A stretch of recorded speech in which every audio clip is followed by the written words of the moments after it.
E a avaliação final, ela é muito importante. Avaliar no final, gente, não é ficar apontando o defeito do outro, não. Ah, meu irmão, você hoje recebeu a comunicação, podia ter sido assim, podia ter sido assado. Não é isto. As pessoas precisam entender que a avaliação é para que a própria pessoa diga como se sentiu, qual a dificuldade que teve. E é isso que o dirigente vai explicar. Olha, gente, a avaliação, cada um vai dizer das suas dificuldades. E aí a pessoa vai acostumar a dizer assim, bem, hoje eu tive dificuldade de concentrar. Eu cheguei aqui, estava bem e tal, mas quando eu cheguei aqui, me sentei, comecei a concentrar e vi que tinha dificuldades. Tive dificuldade de captar o espírito comunicante, o seu pensamento. Ou então ele vai dizer, hoje eu tive grande facilidade, estava muito fácil, tudo fluiu muito bem. O doutrinador, por sua vez, vai dizer, hoje eu tive dificuldade na argumentação, aquele espírito era muito difícil, falava coisas que realmente complicadas e tal. Cada um vai dizer de si mesmo, para que o outro não tenha que dizer. Então, por isso, se a própria pessoa for leal e for autêntica, sincera, ela vai dizer, eu tenho dificuldade. Quem é que não tem? Se o médium se julgar infalível, está entrando na infalibilidade que nós sabemos de quem. Então, tem que ter cuidado para não achar que é infalível, porque não é. Todos nós cometemos erros, temos áreas de engano, temos deslizes, dificuldades, e até isso é bonito, porque nós crescemos na crise, como diz Emmanuel. Bem, o dirigente vai aos poucos, então, fazendo com que o grupo entenda que a avaliação é feita pela própria pessoa. Uma coisinha ou outra, pode às vezes alguém dizer, eu notei isso assim, assim. Lá na nossa reunião nós adotamos muito um processo interessante. O médium que recebeu a comunicação, geralmente ele faz uma avaliação em conjunto com o doutrinador que doutrinou o espírito.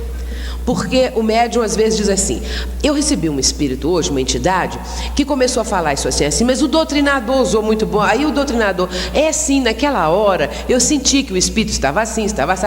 Nós fazemos às vezes em conjunto, o doutrinador com o médium, para que ambos possam dizer como foi e como fluiu aquela comunicação. Fica muito bom, é muito bem, muito bonito. E preparar um substituto eu já falei. Bem, aí diz Erasto, daí a necessidade de serem os diretores dos grupos espíritas dotados de fino tato, de rara sagacidade, para discernir as comunicações autênticas das que não são, e para não ferir os que se iludem a si mesmos. O dirigente tem que ter muito tato, porque vem aí o melindre, a inveja, o ciúme, essas coisas todas. Isso está no item 230 de O Livro dos Médiuns. Vamos ver o que vem agora? Pode. Vamos ver uma das atribuições do dirigente, que é a tarefa da doutrinação. Podia pôr um pouquinho de água para mim. Que é a tarefa da doutrinação. Camilo vai dizer no Correnteza de Luz, um livro lindo, ele vai dizer, doutrinar com Cristo é apontar o rumo da luz, norteando-se o doutrinador também por ele. É apontar o rumo da luz, norteando-se o doutrinador também por ele. Porque, na verdade, o doutrinador aprende muito. Quando nós estamos doutrinando, conversando com uma entidade, aquilo que nós estamos passando para ela serve para nós, não é verdade? Os doutrinadores sabem disso. Quando nós falamos com o espírito assim, tenha paciência, meu irmão, é para nós que nós estamos falando. E um dia aconteceu isso com a prima que eu tenho. A minha prima é doutrinadora. E ela estava doutrinando o espírito, e lá pelas tantas, por uma questão qualquer que o espírito falou, ela disse assim, meu irmão, nós temos que ter paciência na vida, temos que ter paciência com as coisas. Aí virou o espírito para ela, e você que não tem paciência com o seu marido? E ela ficou assim muito, teve aquele impacto, porque o marido dessa minha prima bebia muito. E às vezes ela também, coitada, ficava impaciente com aquela situação terrível.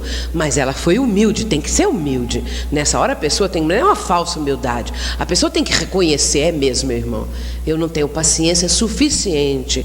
Mas eu lhe estou dizendo isso para você e para mim também. Eu preciso também ter paciência e me permear desse sentimento para que eu possa suportar e vencer as dificuldades da vida. É muito importante para o doutrinador, se o espírito virar a questão para ele, aceitar. E Kardec fala isso no Livro dos Médiuns, que muitas vezes o doutrinador tem que caminhar no pensamento do espírito, concordar com ele, para depois mostrar o outro lado da medalha. O dirigente, ele é também o doutrinador. E Hermínio Miranda, naquele livro notável, que livro é? Diálogo, né? Com as sombras, ele vai dizer que as aptidões básicas, ele coloca estas 5: formação doutrinária sólida, conhecimento evangélico, autoridade moral, fé e amor.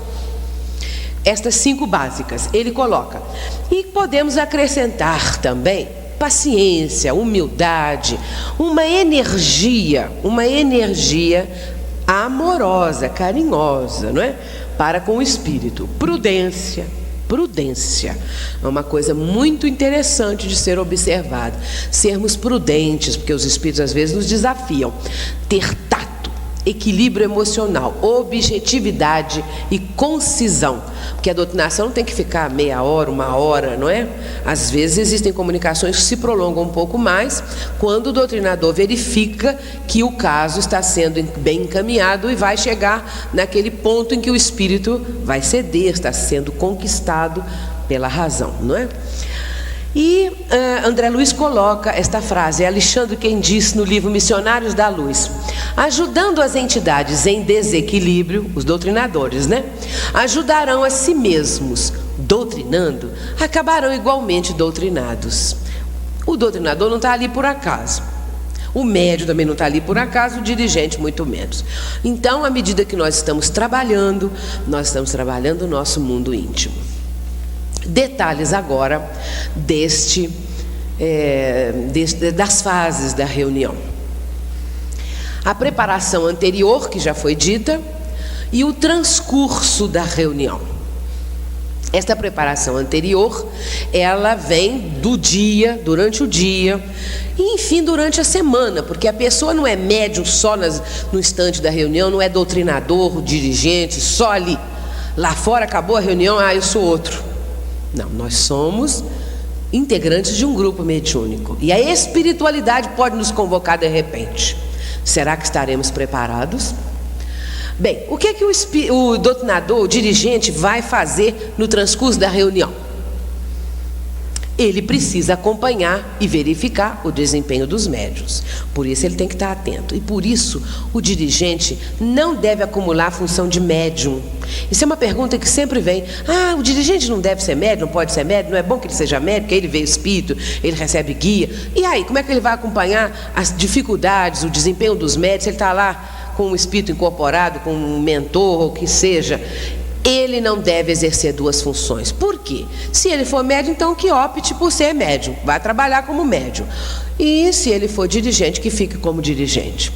Auxiliar com passes, que nós já falamos, exercer a tarefa da doutrinação no momento em que o outro substituto ou outros substitutos, não já tenham, a gente faz isso às vezes em sistema de rodízio, então ele vai também exercer, estimular a comunicação de mentores, que nós falamos agora mesmo, e analisar as comunicações psicográficas ou psicofônicas, submetendo-as ao crivo da razão. Orientar os médiuns quanto ao controle das passividades e o tempo das comunicações. Esse controle da passividade é aquele momento em que o médium, cedendo demais, vai às vezes murrar a mesa, gritar muito, e ele está então dando uma passividade excessiva ao espírito que está tomando conta da situação. E o dirigente precisa orientar esse médium. O médium não é uma estátua, mas também não é para fazer uma balbúrdia na reunião, ficar gritando, dizendo palavras ofensivas, porque o médium educado é o indivíduo educado. A educação do médium passa pela educação da pessoa que ele é. Enquanto pessoa, ele é educado. E a pessoa educada não vai deixar o espírito falar palavrão, palavras chulas, ofensivas. Isso aí é um cuidado que o médium deve ter, e o dirigente vai orientar para que esse controle da passividade seja exercido pelo médium. E o tempo das comunicações, porque existem médios que ficam toda a vida, uma repetição, o espírito fica repetindo, não existe?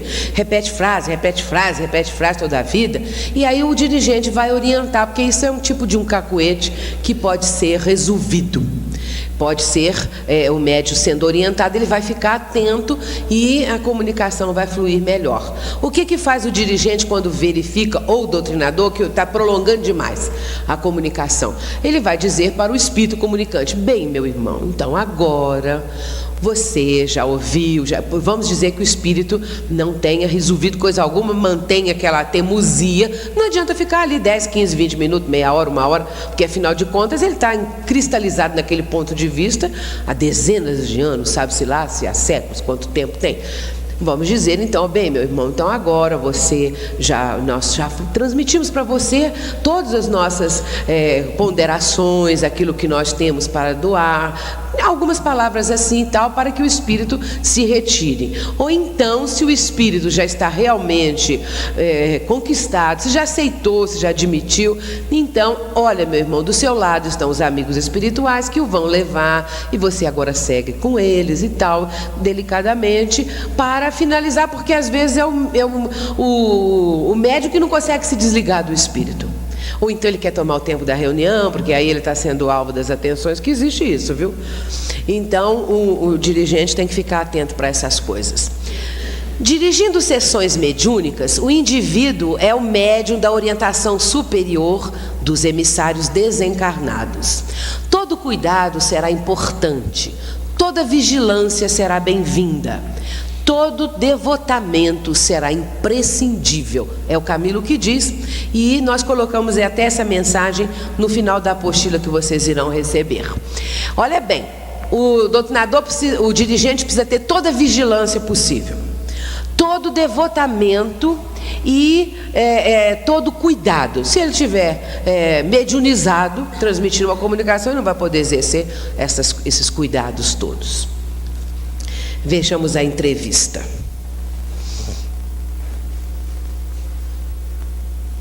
5:50? Bem, a entrevista, ou seja, o momento da comunicação do espírito e o momento da doutrinação. Isso aí é um atendimento fraterno ao desencarnado, não é verdade? É o momento em que o encarnado vai prestar esse atendimento a um irmão comunicante. É uma entrevista, é um atendimento fraterno, é um atendimento sui generis. E vamos ver que necessita o doutrinador de uma preparação para isso. E existem recursos que ele deve utilizar. O primeiro deles é a prece. O doutrinador precisa estar em prece para captar o auxílio do alto. Assim como o atendente fraterno precisa estar sintonizado com o mundo espiritual para dar uma palavra de orientação da doutrina à pessoa que ali está diante dele. Ali está um espírito diante do doutrinador, e o doutrinador, sintonizado com o alto, vai atender esta criatura. Uma abordagem para cada caso. Sim, cada caso é um caso, cada pessoa é uma pessoa. Ali está um ser humano. E nós vamos ter uma abordagem compatível com aquilo que o espírito está exteriorizando, com o seu drama, o seu problema, a sua dificuldade. A doutrinação é um diálogo e não um monólogo em que fale só o doutrinador. Existe muito isso. Nem bem o espírito fala duas frases, o doutrinador toma a palavra e prega o sermão para o espírito. Deixou de ouvir, deixou de atender, deixou de que as pessoas que tivessem uma lição acerca do drama, com o drama que o espírito iria narrar, com as advertências, com as ameaças, que são importantes sinais para nós. Depois nós vamos ter tempo para falar sobre isto. E é importante então o diálogo. É necessário que o doutrinador dirija a entrevista, sim, porque também não é só o espírito ficar falando. E aí o doutrinador tem que tomar a frente da situação, não é? As rédeas, ele vai dirigir a entrevista, vai manter o diálogo. Ele precisa ter um argumento doutrinário ou evangélico. Por quê? Aqueles espíritos que são perseguidores do movimento espírita, porque são religiosos, muitas vezes é o argumento evangélico que vai convencê-los. Eles vêm, por exemplo, um religioso que se comunicou e vem dizendo o seguinte: Vocês espíritas, vocês não têm o direito de falar em nome do Cristo. Quem foi que deu a vocês o direito de falar em nome de Jesus? Vocês não receberam esta delegação do Mestre. E nós sim, nós temos o direito, porque nós somos ministros do Cristo. Nós temos o direito de falar em nome dele. Quem são vocês espíritas para ficar falando em nome de Jesus? E vai por aí afora a argumentação do espírito comunicante, que é um religioso, que é um padre, todos nós já sabemos, né, pelo início da conversa, e esta pessoa vai repetindo e falando que nós espíritas não temos o direito de falar em nome de Jesus. Como nós nos atrevemos, nós somos audaciosos, porque nós estamos falando em nome do Cristo. Qual seria a passagem evangélica que caberia aí nessa situação para, de uma vez por todas, mostrar para o espírito que ele não tem razão? Quem lembra? Quem lembra de uma passagem que cabe muito bem aí?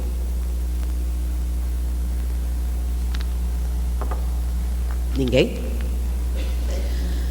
Quem se lembra? É difícil lembrar de repente, né? Mas o doutrinador tem que lembrar.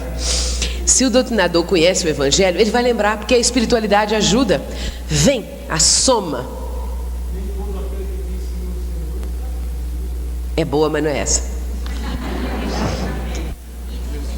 E de pregai, é boa, mas não é essa. Porque estas são boas, mas ele podia ter uma resposta para estas. Mas esta outra, que nós vamos falar agora, porque às vezes é difícil a pessoa encaixar, ela não tem outra argumentação. O espírito não vai rebater porque não tem jeito. Não tem jeito. Vocês se lembram que existe uma passagem do Evangelho, e Ivone Pereira conta isso de uma maneira, e aliás não é ela, Leon Tolstói conta isso através da mediunidade de Ivone Pereira, num livro extraordinário, Ressurreição e Vida. Quem não conhece vai correndo comprar, porque é maravilhoso esse livro. Ressurreição e Vida é da FEB, Leon Tolstói, psicografia de Ivone Pereira. Neste livro, Leon Tolstói vai contar o caso de um moço que seguia Jesus, mas isto é fato e está nos textos do Evangelho. Havia um moço que seguia Jesus. Para todo lado onde Jesus ia, o moço ia junto.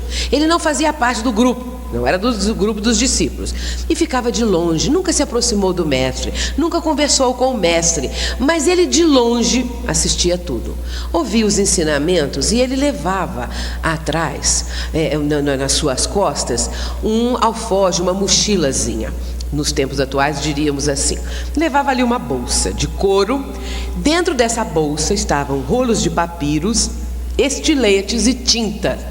E quando Jesus dava um ensinamento, ele pegava este papiro e anotava, ia anotando tudo que ele assistia.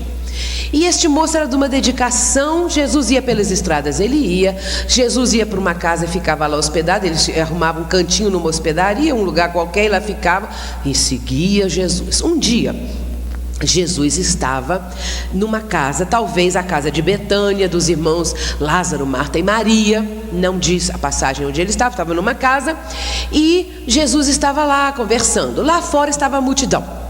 Era meio-dia, o sol estava a pino e muito calor, e a multidão já estava ali há muitas horas, pessoas enfermas, em todas as situações as mais precárias, criaturas que estavam dominadas por espíritos ditos impuros, pessoas que estavam sob essas influências, e este moço estava assistindo tudo isso, estava lá num canto. E aquela dor, aquele sofrimento, a intensidade disso tudo foi de tal ordem, foi num crescendo, que de repente esse moço teve um impulso e dirigiu-se para um rapaz que estava dominado por um espírito obsessor, por um espírito perseguidor, e ordenou ao espírito que se retirasse, e o espírito se retirou, obedecendo ao comando dele. A partir daquele minuto ele começou a atender as pessoas. Nisto vinham 3 discípulos retardatários que iam lá para onde estava o mestre, e eles viram aquilo e falaram assim: olha lá aquele homem, ele não é dos nossos, mas está curando como se fosse dos nossos, vamos proibir. Chegaram lá e disseram para ele: você não é dos nossos, então não faça mais isso, você está proibido. E se foram, e o moço obedeceu, e disseram para Jesus, quando entraram naquela casa onde ele estava: Senhor, lá fora tem um homem que não é dos nossos, mas imagina, ele está curando em seu nome. E aí a passagem está lá. Quem é então esta criatura? Disse. Aí Jesus responde para eles: voltem lá e diga para esta criatura que continue, porque quem não é contra nós é por nós. Quem não é contra o Cristo, do Cristo é. Quem não está contra ele, está por ele. Nesse instante em que ele delega esta possibilidade, esta responsabilidade, esta autoridade àquele homem que não fazia parte do círculo, ele delegou para todos aqueles que quisessem falar em seu nome. Tem argumento contra isso? O doutrinador usou esse argumento e o Espírito não teve o que dizer. Porque aí o doutrinador continua dizendo para ele: mas meu irmão, nós estamos falando em nome do amor, em nome de Jesus, nós somos por Jesus como você também. Porque o Espírito tinha dito, Jesus delegou essa responsabilidade a Pedro, disse: Pedro, tu és pedra, e sobre esta pedra eu edificarei a minha igreja, tu és rocha. E ele usava este argumento. Mas quem pode afirmar que aqueles que vieram seguindo, não é, estavam inseridos nesse contexto que Jesus acabou de dizer, que o Espírito acabou de citar? Jesus estava dizendo que Pedro era a rocha, e sobre aquela rocha da verdade, da fé, é que ele levantaria a igreja. As pessoas tomam ao pé da letra e aí fazem essa interpretação errônea. Então o doutrinador disse: mas meu irmão, quem não é contra o Cristo, do Cristo está a favor dele. E aí foi desenvolvendo a argumentação, e nesses casos é muito importante nós termos esse tipo de conhecimento para usar na hora própria. E o doutrinador deve ter amor, carinho, ética. Tem que ter uma ética também para não extrapolar, não atropelar a pessoa, porque ali está um ser humano. Ouvir. Tem que ouvir o que o Espírito vai dizer. Deixa um pouco o Espírito falar. Agora tem espíritos que não querem falar, não é verdade? O Espírito diz assim, logo no início ele fica calado, o doutrinador está: vem meu irmão, tal. O doutrinador está dizendo umas palavras e o Espírito está quieto, não quer dizer nada.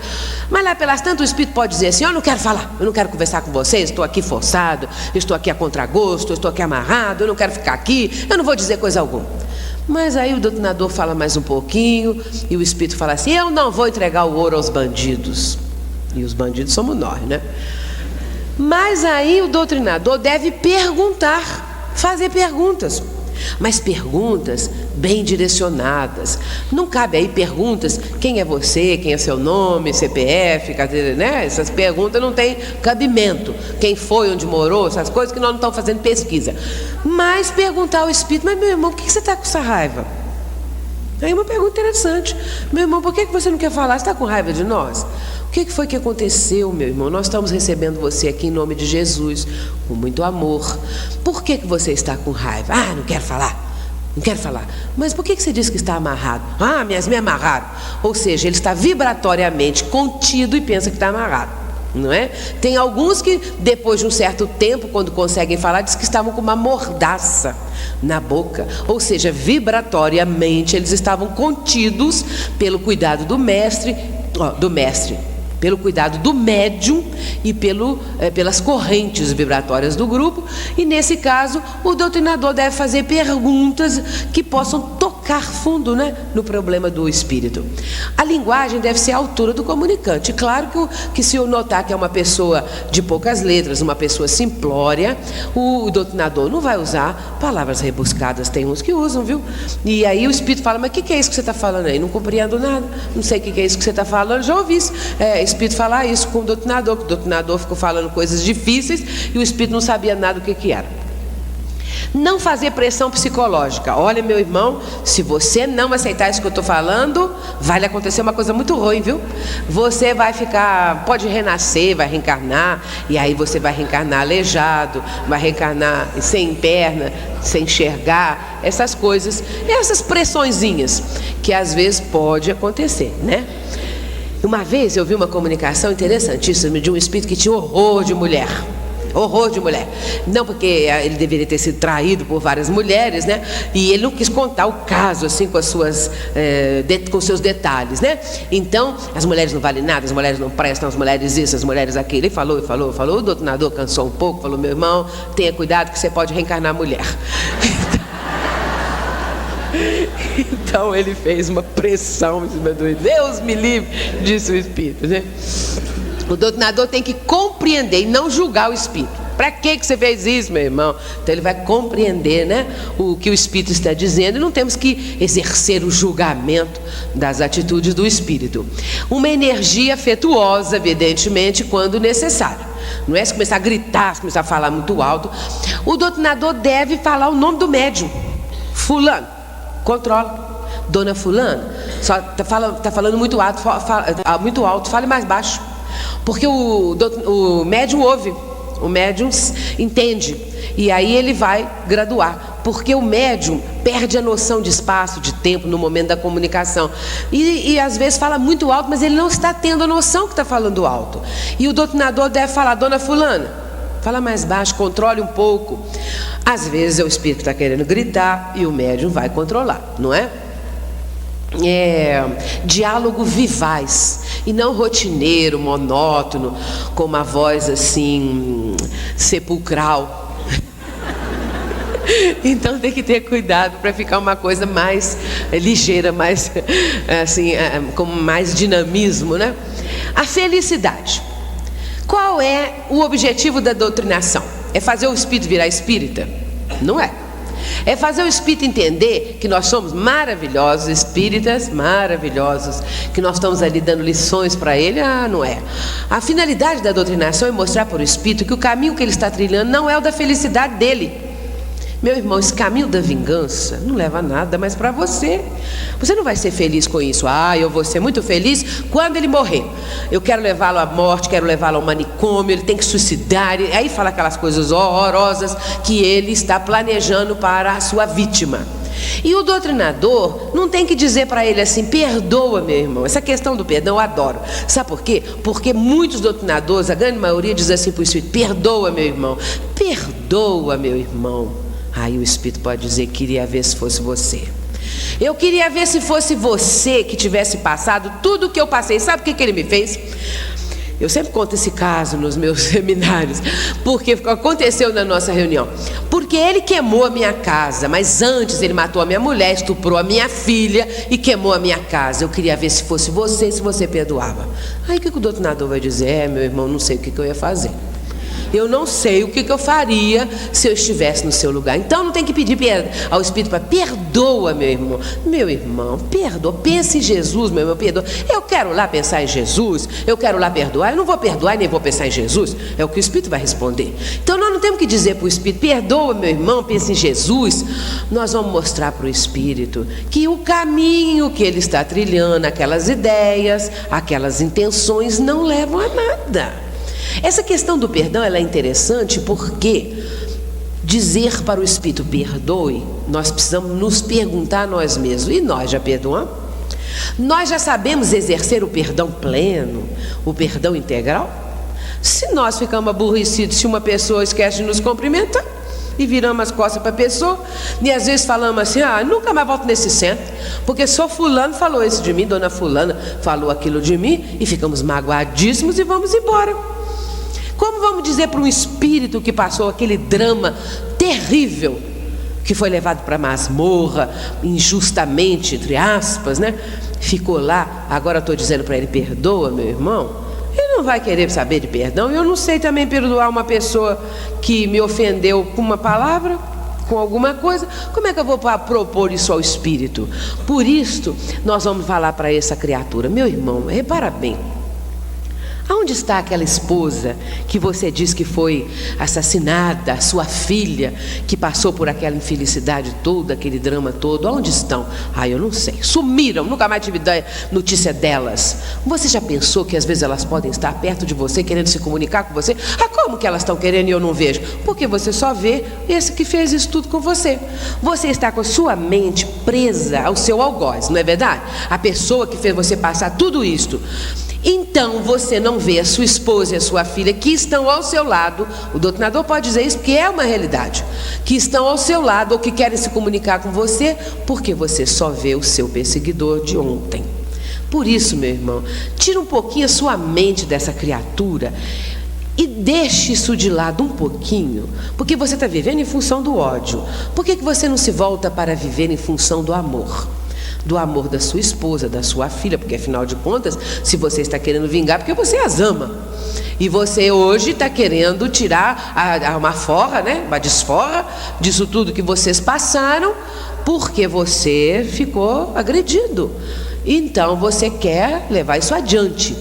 Mas quem sabe esse não é o caminho da felicidade.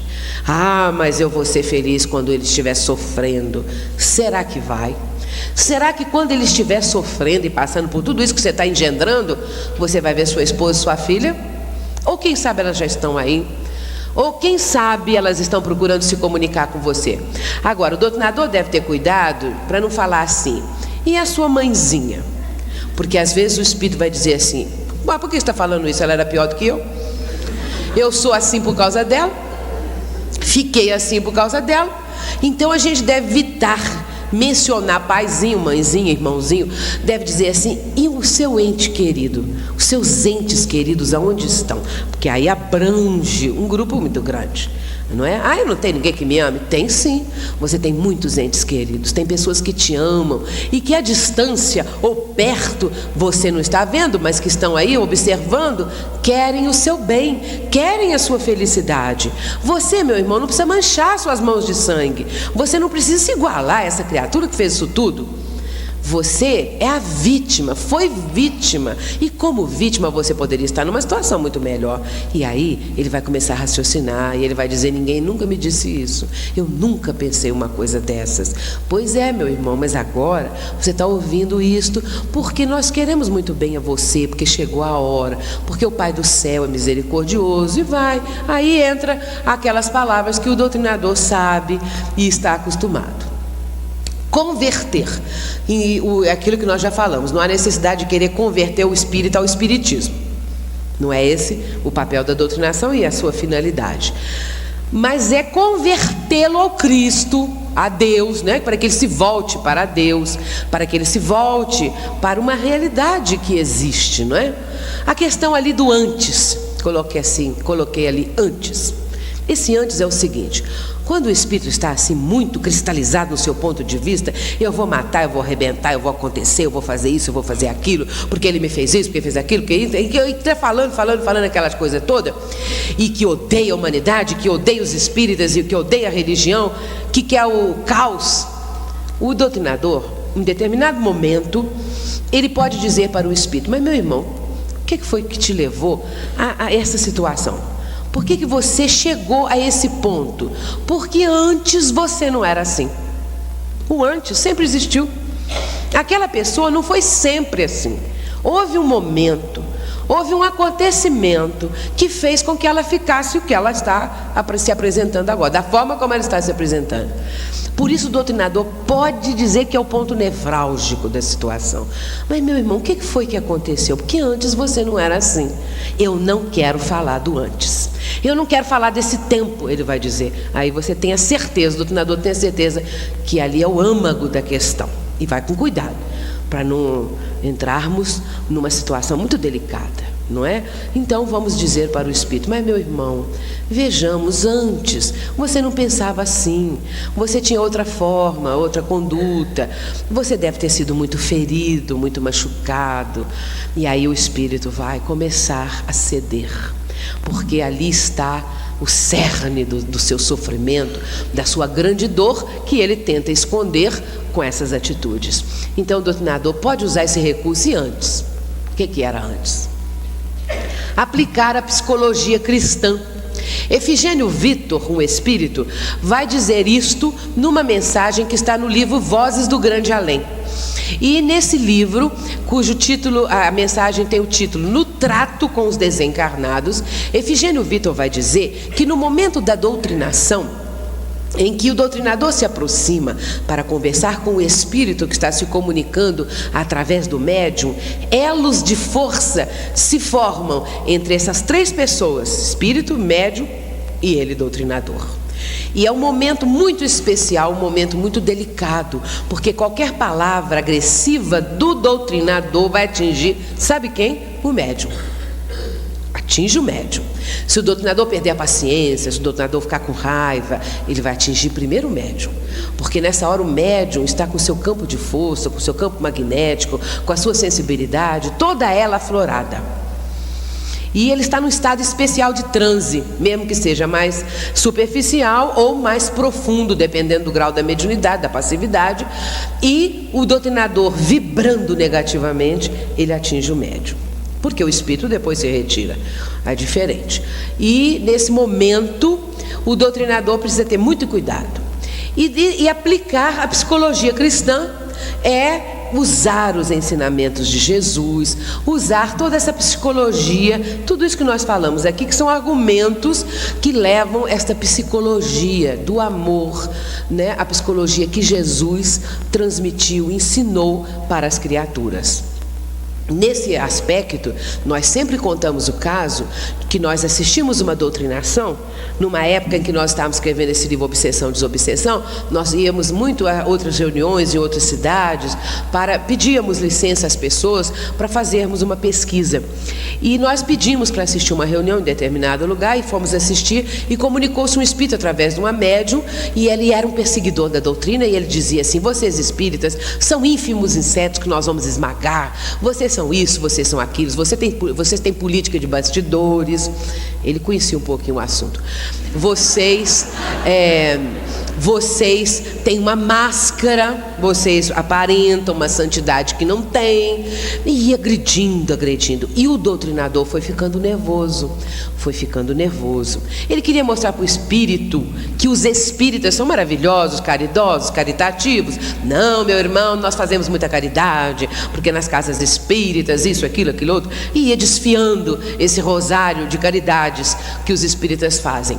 E o espírito nem dava confiança.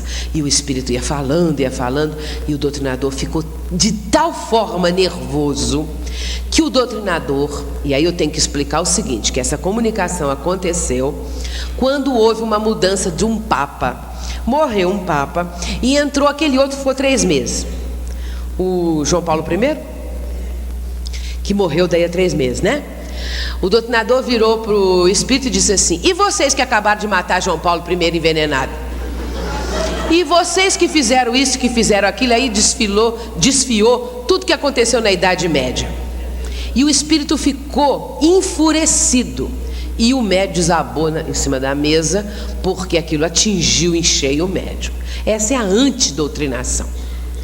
Nós vemos, assim, nesse episódio, como não se deve argumentar e dialogar com o espírito.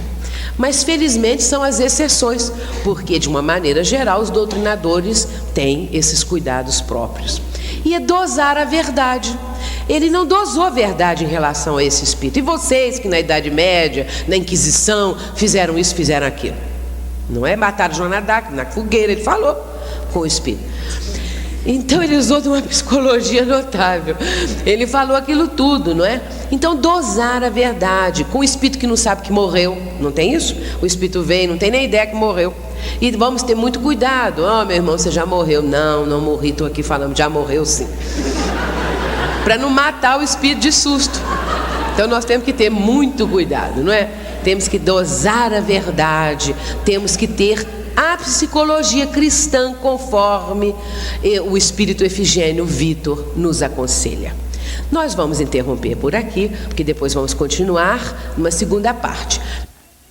Porque assim como respeitamos o branco velho, o branco novo, respeitamos também o preto velho, o preto novo e tudo mais.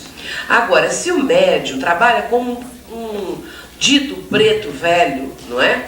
Este médium pode, com o tempo e o espírito, nós sabemos que aprimora e evolui, esse espírito pode aos poucos melhorar o seu linguajar e o médium também se esforçar para interpretar a linguagem do espírito e passar para um tipo de comunicação mais adequada, sem que isto possa representar uma agressão, evidentemente, ao espírito, porque se ele é um bom espírito, ele compreende isso.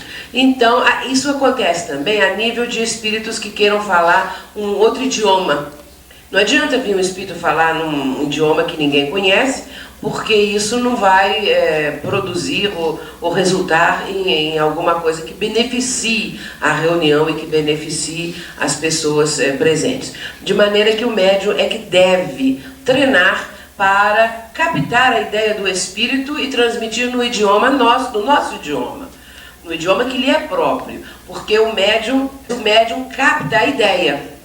E ele vai revestir a ideia de acordo com aquilo que lhe é próprio, com a sua característica, com o seu linguajar. Ele é o intérprete. Não estamos nos referindo ao médium mecânico, que é uma coisa diferente. Então essas facetas da mediunidade, elas são muito interessantes.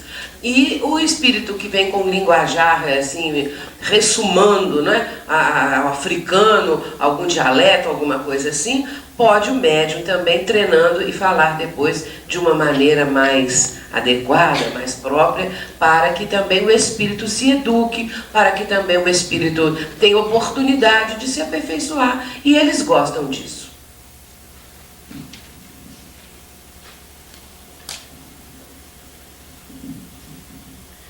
Quando um grupo mediúnico está enfrentando dificuldades sérias, é aconselhável a suspensão das atividades?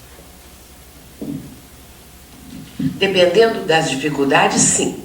Nós mesmos já fizemos agora, no ano passado, na nossa casa, lá na Sociedade Espírita Joana de Ângeles, uma suspensão das atividades mediúnicas no grupo de educação e desenvolvimento da mediunidade, porque o grupo não estava conseguindo uma afinização, uma adequação, um ritmo de trabalho que fosse compatível com aquilo que a casa esperava.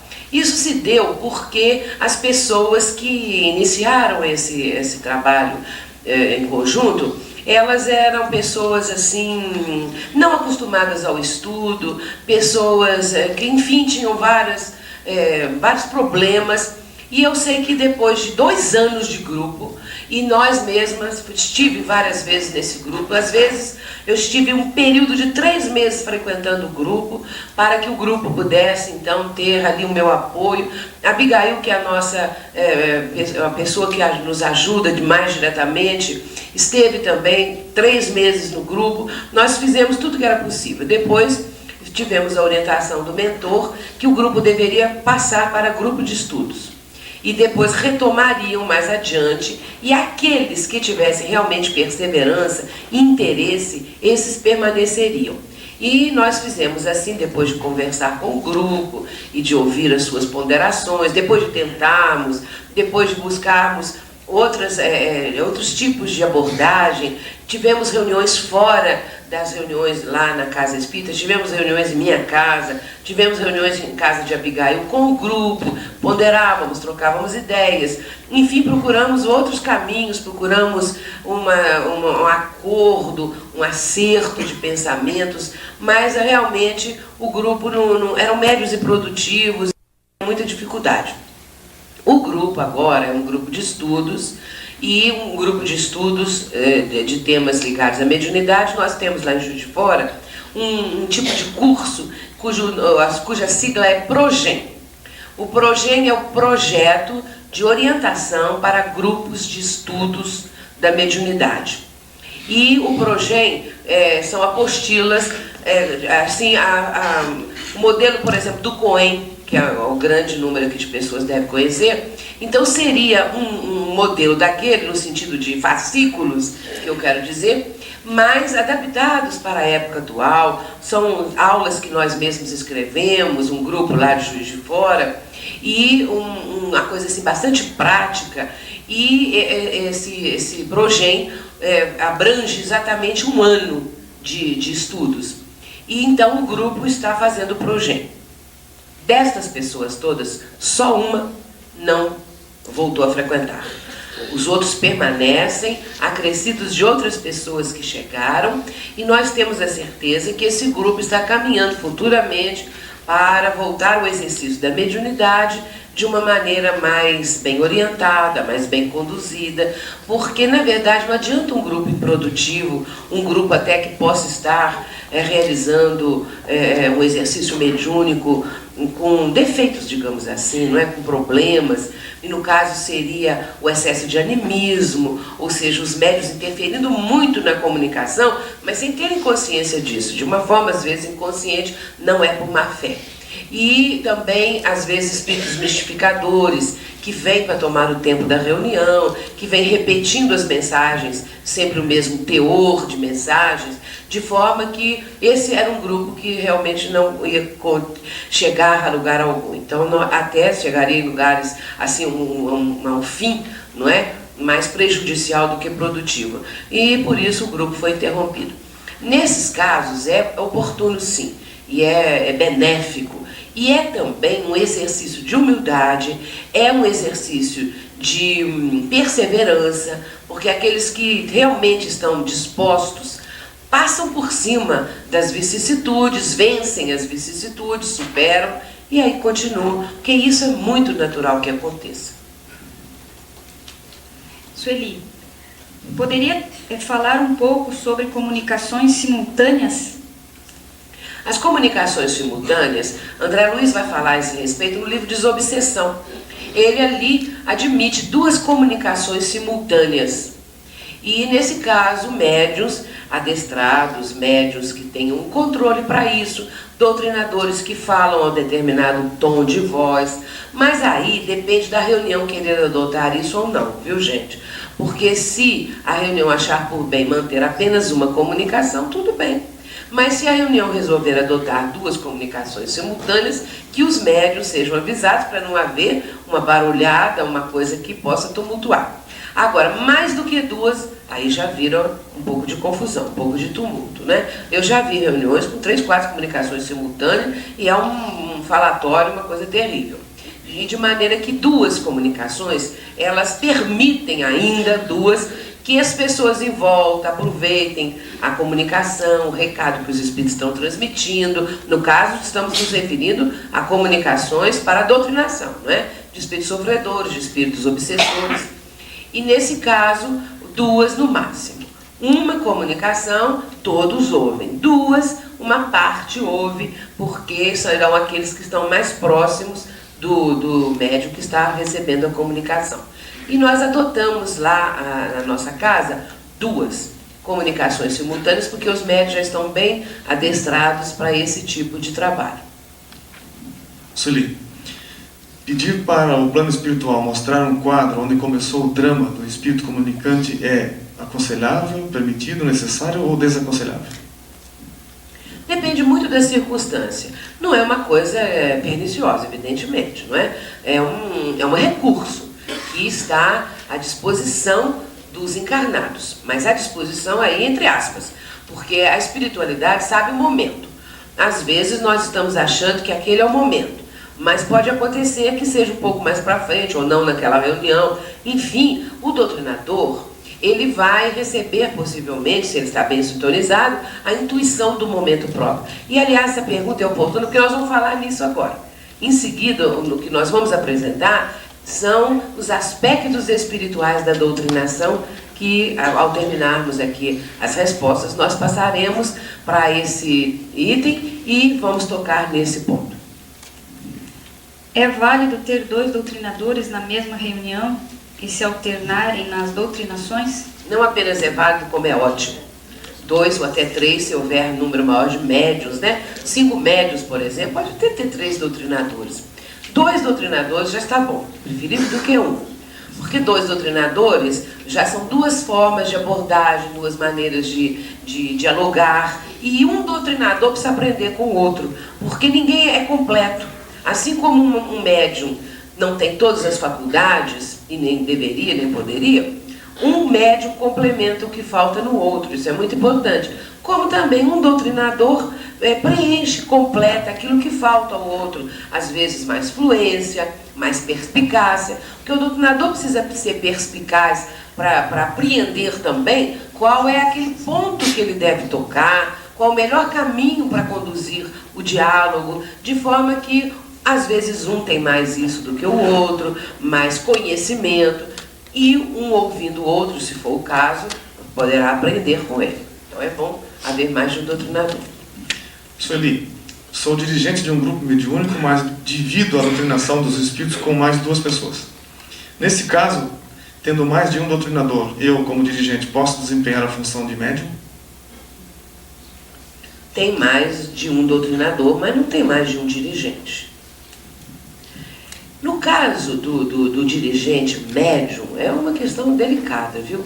Porque se ele está captando as influências das entidades, se ele está naquele envolvimento, aí ele talvez vai ter que optar se ele vai ser médium ou vai ser dirigente. Mas vamos dizer que o grupo não tenha outro dirigente, não tem outra pessoa com condição de dirigir. Nesse caso, ele fica dirigente, mas ele bloqueia esse aspecto da mediunidade dele, porque ele precisa acompanhar, inclusive até a doutrinação e o desempenho da doutrinação, dos médiuns, essa questão toda, porque ele tem que estar atento a isso.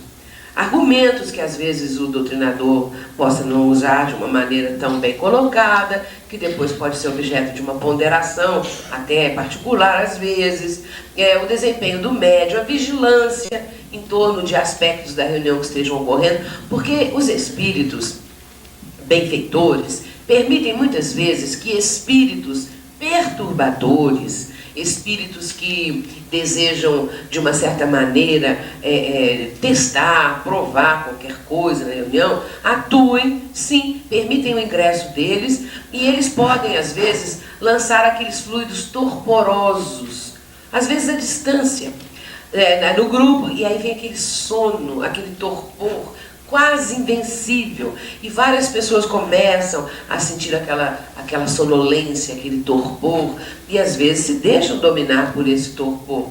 O que significa isso? Significa que aqueles espíritos que estão ali presentes, e a espiritualidade maior permite, não apenas porque eles estão fazendo isto, mas especialmente porque eles podem ser ajudados pelo grupo, a espiritualidade, permitindo isso, espera de nós um bom desempenho nesse ângulo, nesse aspecto.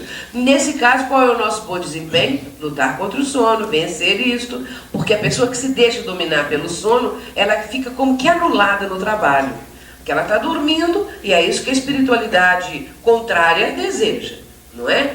Então, se a pessoa resiste, este sono passa daí uns 3, 5 minutos, passa totalmente, e a pessoa fica bem. E aqueles espíritos que lançaram esses fluidos irão verificar que nós resistimos, que nós temos disciplina, que nós sintonizamos com o alto, e isso já é uma forma de ensinamento, de contribuição nossa para com eles. Por isso é importante o dirigente estar atento, se ele também deixar-se conduzir, não é, pelos espíritos, influenciar, ele não vai ter condição de exercer tudo isso. E também porque o ministério mediúnico requer uma dedicação. Aí, no caso, para ele ampliar o seu potencial mediúnico, ele precisa exercitar a mediunidade, não é só de vez em quando. E se ele for acumular as duas funções, não vai ter um desempenho contento nem de um lado nem de outro. A prática, o bom senso indicam que é preferível que o doutrinador, o dirigente, não tenha esse desempenho da mediunidade. Que procure ser médium na intuição, médium da palavra, médium da intuição dos amigos espirituais que estão ajudando. Pode um médium fumante participar de um grupo mediúnico? E no caso de precisar afastá-lo, como fazê-lo sem ofender? São problemas difíceis que acontecem. E aquele outro que bebe, não é? Vai ali e bebe, frequenta isso, frequenta aquilo. Então, meus irmãos, eu costumo dizer que cada casa deveria analisar o problema e a pessoa em si. Sempre a pessoa é convidada a deixar o vício, a vencer, a superar, mas também existe o vício da maledicência, existe o vício da intriga, existe isso, existe aquilo. É claro que a pessoa que fuma, ela traz aquela exalação, digamos assim, não é? Do fumo. A pessoa que não fuma sente, porque é uma coisa muito presente na pessoa que fuma, a menos que ela fume um cigarro por dia, mas se for uma coisa assim constante, nós vamos sentir, nós vamos saber e tudo mais. Então, nós buscamos na nossa casa fazer o seguinte: as pessoas, para participar dos grupos mediúnicos, nós perguntamos acerca disso. Os médiuns passistas, estes não devem fumar, de maneira alguma, porque é uma transmissão de energia, é uma doação. E aí Kardec, se nós formos olhar lá na Gênesis, no capítulo 14, no capítulo das curas, Kardec vai dizer que a cura é realizada com a substituição de uma molécula malsã por uma sadia que o médium passista está doando. E se a pessoa tem determinados vícios, até morais, não é? Ela não vai ter condições, muitas vezes, de oferecer o melhor. Por isso, no capítulo do passe, há necessidade desse controle, dessa educação, desse cuidado. E também na participação da reunião mediúnica. Existem aqueles grupos que admitem o médium que é fumante. Nós temos esse controle, nós buscamos esse controle. Um médium entrou para a nossa reunião e fumava e nós não sabíamos. E a própria pessoa, depois, mais tarde, meses mais tarde, confessou, veio contar: olha, Sueli, eu quando vim para cá eu fumava. E já era uma evangelizadora, já estava há muitos anos conosco. E eu fumava e vocês não sabiam. E eu comecei a frequentar a reunião mediúnica, porque a mediunidade aflorou. E comecei a frequentar a reunião mediúnica e não contei para vocês. Mas eu fiquei com um drama de consciência. E eu disse: eu não vou falar nada para ninguém, mas eu vou parar de fumar.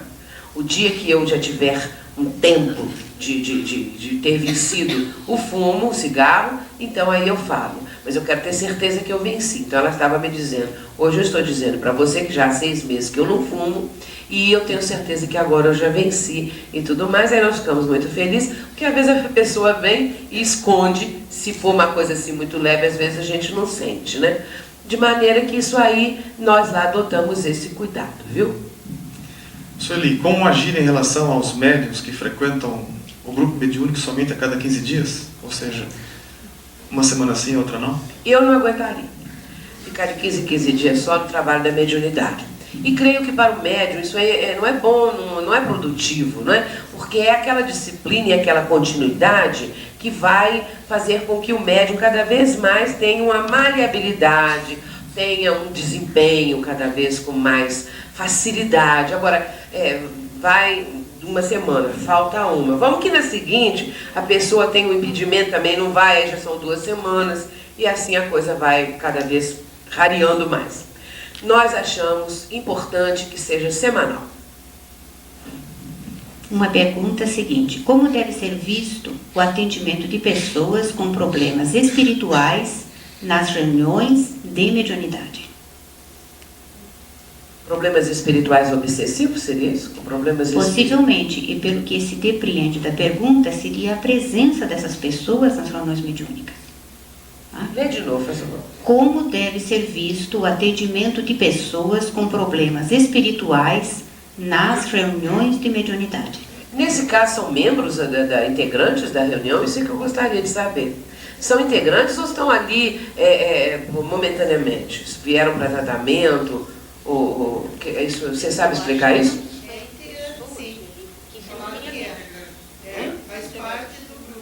Fazem parte? Ah, sim. Bem, essa questão também é uma questão interessantíssima.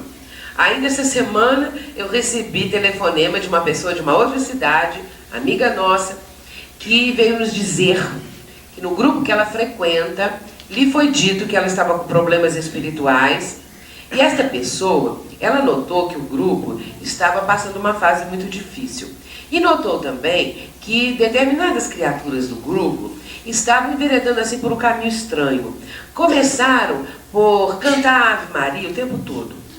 E depois a rezar Salve Rainha, que são orações bonitas, porém não pertencem, evidentemente, a nossas fileiras, né? Não fazem parte. Trazem a mística de outra religião e tudo mais. E isso foi uma das coisas que ela citou e outros problemas mais. E como ela começou a questionar e falou com as pessoas: mas então, vocês não acham que isso, que tal, e começou a falar, acharam que ela está com obsessão, viu? Com problemas espirituais. E aconselharam, então, que se fizessem reuniões especializadas de desobsessão para desobsidiar essa nossa amiga. E aí ela me telefonou para conversar e tal, e disse que a situação estava assim, muito complicada. E a gente vê, estou só dando um exemplo, para que tenhamos uma ideia de como a coisa às vezes pode surgir e ser até mesmo, como é que a gente diz, de uma forma, interpretada de uma forma errônea, ir para um outro lado a questão. E agora, nos casos em que o dirigente note que um membro da reunião está se passando por problemas espirituais, porque nenhum de nós é vacinado contra isso, não é? Nenhum de nós tem a imunidade contra assédios espirituais, o dirigente pode procurar dar uma ajuda, uma orientação, conversar, verificar até onde vai esse problema espiritual, até onde é a gravidade do problema. O grupo pode vibrar em benefício da pessoa. Na nossa reunião, os mentores, desde o início do nosso trabalho, os mentores procuram fazer a desobsessão do próprio grupo, viu, gente? Porque o grupo passa por necessidade disso. Nós temos necessidade de nos autodesobsidiarmos, do grupo ser desobsidiado, porque nós temos as companhias do ontem, os compromissos, os débitos, e eles estão presentes. E os mentores trazem os obsessores nossos, os nossos perseguidores do ontem, os cobradores, e ali eles vêm, no transcurso dos anos, eu nem sei quantos espíritos que me perseguem, que estão atrás de mim, já vieram. E então não tem nem número. De maneira que eles vêm, falam isso, falam aquilo e tal, e depois, então, a gente procura conquistá-los, né, através do amor, através desse envolvimento, da mudança de conduta, e de que eles tenham uma noção que nós agora não temos mais aquela conduta anterior, que mudamos, essa coisa toda. E, nesse caso, procurar a pessoa que está passando por esse problema e esclarecê-la, conversar. E às vezes também pedimos uma ajuda ao grupo em benefício de fulano, mas aí o grupo tem que estar muito afinizado para que a pessoa não se sinta humilhada, não se sinta preterida, marginalizada ou até olhada como ET. Não é? Temos que ter cuidado quanto a isso para que a pessoa se sinta bem integrada. Quando isso é feito com naturalidade, não há problema algum.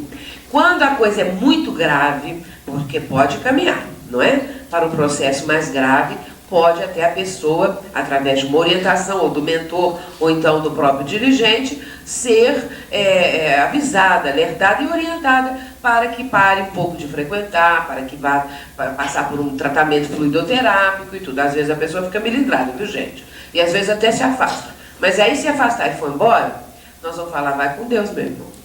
É porque não tinha condição de permanecer no grupo. O dirigente precisa necessariamente ser o doutrinador? Dirigente é sinônimo de doutrinador? Não, nem sempre, não é? Se ele não tiver esta facilidade, nesse caso não há necessidade, ele pode ter ali outro doutrinador. É que quase sempre, 99% dos casos, segundo eu sei, o dirigente é doutrinador, é uma função que quase é inerente à do dirigente, quase, mas não quer dizer que tem que ser. O dirigente que está ali por uma condição, foi levado ao cargo, ele pode às vezes não ter essa facilidade, mas ele vai encaminhar tudo mais, não é? E outras pessoas que tenham essa aptidão poderão então exercer o diálogo com os comunicantes. Gostaríamos que você nos dissesse, antes de continuarmos com as perguntas, de quanto tempo mais dispomos. São 8h15. Temos tanta pergunta. Porque nós procuramos selecionar as que realmente dizem respeito ao assunto.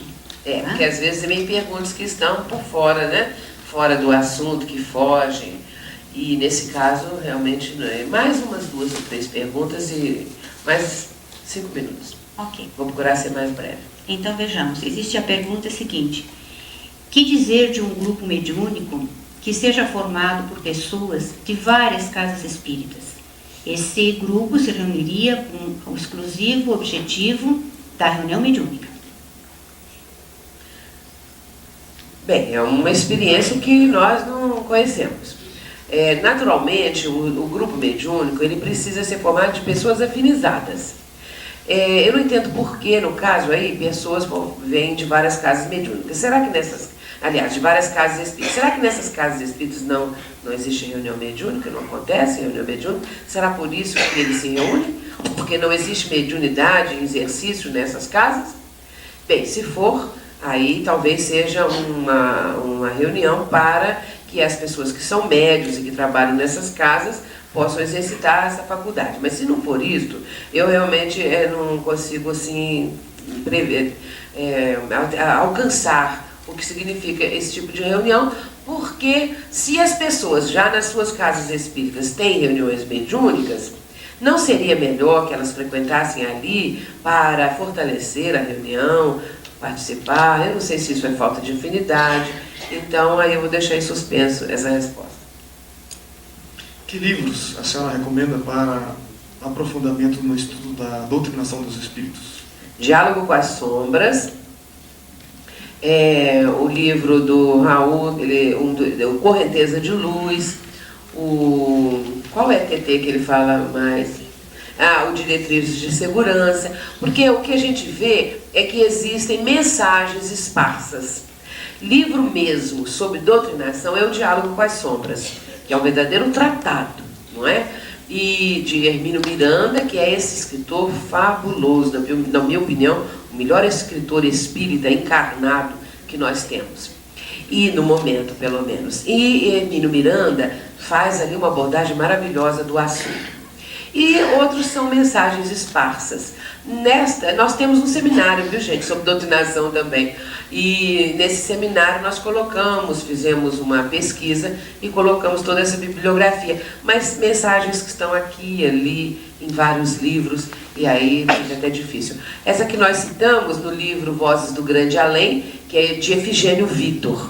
No livro Nos Domínios da Mediunidade, de André Luiz, há um capítulo, e assim outras obras também. No livro Mensageiros, também há alguma coisa sobre o assunto, e assim por diante. É imprescindível que haja reuniões mediúnicas na casa espírita? Sim, nós consideramos que é imprescindível, porque a doutrina é a doutrina dos espíritos. A doutrina vem por via mediúnica. E deixarmos de realizar essas reuniões seria o mesmo que fecharmos a porta de intercâmbio com o plano espiritual. Hoje nós não trouxemos um trecho de Paulo e Silas, que está no livro Paulo e Estevão. Esse trecho, nós abrimos com ele o assunto qualidade nas reuniões mediúnicas. Nós temos um seminário cujo título é Qualidade nas Reuniões Mediúnicas. E nós abrimos o nosso trabalho com esse texto, esse trecho do livro Paulo e Estevão. Quando Paulo vai a Filipos, ele vai a Filipos em companhia de Silas, e ele vai ali realizar a pregação. E quando Paulo estava no primeiro dia na praça para fazer a pregação, que ele começa, ele ouviu uma voz feminina dizendo em altos brados: saudai os anjos do Altíssimo. Não são homens, são anjos do Deus Altíssimo. E uma série de elogios e aquilo dito em altas vozes. E Paulo estranhou. No dia seguinte a cena se repetiu em outro, e Paulo começou a pesquisar o que era aquilo, e ficou sabendo que era uma profetisa, uma médium que havia ali na cidade, e era uma médium que recebia muitas consultas, e as pessoas procuravam muito porque ela profetizava, e falava do futuro, do passado, e havia ali inclusive todo um comércio em torno dessa jovem. E naquela tarde, quando Paulo faz a pregação e o povo acorreu, a médium começou a gritar as mesmas coisas, a proferir as mesmas palavras: saudai os enviados do Deus Altíssimo, não são homens, são anjos, saudai-os, e aquelas coisas todas. Quando Paulo, para espanto de Silas, ao terminar a pregação, se dirigiu em passadas largas ao encontro da jovem que estava numa determinado ponto da praça, e chegando diante dela, ordenou ao Espírito que a libertasse. E ele diz: Espírito mistificador, em nome de Jesus, eu ordeno que liberte esta criatura. E imediatamente o Espírito abandona a jovem, né? E ela volta, ela sai do transe e volta ao estado normal, surpresa, não sabia o que estava acontecendo. E Paulo continua o caminho com Silas. E Silas vai perguntar a Paulo: mas Mas, afinal de contas, aquele espírito não nos estava elogiando, não era bom que ele fizesse aquela propaganda, porque afinal estava ajudando. E aí Paulo vai dar uma lição fantástica, quando ele diz, se aquele espírito fosse de Jesus, outras seriam suas palavras. Não ignoras que eu vivo com o espírito das paixões, o espinho. Não ignoras que eu vivo com o espinho das paixões inferiores, a me ferir a carne da alma. Esse espírito podia falar em Deus, mas não vinha de Deus. E aí Silas pergunta, neste caso nós não devemos mais entreter relações com o mundo invisível? E Paulo vai dizer, mas por que você pensa isto? Nós não podemos fechar jamais a porta de intercâmbio com o céu. O que seria de nós se não recebêssemos as instruções do Mestre? O que seria de nós se não tivéssemos esse intercâmbio e não recebêssemos essas orientações? E ele termina dizendo, ninguém pode fechar as portas que nos comunicam com o céu. E é isto mesmo que nós estamos vendo nos dias de hoje. Nós precisamos do intercâmbio mediúnico muito mais do que os espíritos sofredores. Sueli, nós já estouramos o tempo que você nos concedeu, mas em virtude dessa sua resposta, nós teríamos agora uma pergunta que foi suscitada enquanto realmente você dava a resposta. Nós temos visto muitos grupos nascentes, grupos pequenos que vão iniciando e começa realmente pela reunião de estudos, pela evangelização, e o grupo vai demorando para se solidificar e atingir o porte de uma casa espírita maior. No caso deste pequeno grupo nascente, não haverem mediunidades ostensivas, como você coloca que é muito importante o grupo mediúnico, como deve agir esse grupo? Bem, aí com Kardec. Kardec diz que se nós não tivermos médiuns, porque aí, vejamos, é uma condição específica, não é? Que está acontecendo, uma coisa que ocorreu e ali estamos diante dessa realidade. Kardec coloca que quando o grupo não apresenta essa possibilidade, quando não há médiuns, existem outros assuntos para estudo e o grupo deve continuar estudando, pode se transformar num grupo de estudos e isso não vai impedir que o grupo cresça, que o grupo tenha atividades. Então, de acordo também com a casa, não é? Porque isso tudo aí tem que caminhar de acordo. Então, se não há... É isso que você está perguntando? Exatamente, bem? Porque Sim. Da forma que você colocou, poderiam talvez... Nós temos aqui pessoas que são de grupos muito recentes e poderia ficar entendido, talvez, para eles, que... É obrigatório. Exatamente. E aí criaram dificuldades, porque poderiam colocar um grupo mediúnico, mas eles não têm médiums. Não podemos fabricar médiuns, nem mediunidades, não é? Não vamos fabricar. É que se existir, é o óbvio, né? Se os médiuns se apresentarem, se estiverem com sensibilidade mediúnica já aflorada, ostensiva, aí nós temos possibilidade de ter um grupo. Mas é que se não tiver, depois poderá surgir, não é? Os médiuns podem vir chegando. O que não se deve, nessa linha de raciocínio, é proibir, evitar, porque o grupo de desobsessão, ele vai canalizar todas aquelas entidades que estão com propósitos negativos para destruir, obstaculizar o caminho da casa, o progresso, a divulgação, e isso vai ser canalizado e diluído ali na reunião. É um sustentáculo, é uma forma de sustentáculo da própria casa. Se isto não acontecer, ou seja, se não surgirem médios, se não houver uma mediunidade ostensiva, o grupo vai estudar, e Kardec coloca isto, que quando não há médiums, que o grupo estude, porque existem os mais variados assuntos de interesse para que as pessoas progridam, cresçam e amadureçam. Tá bom?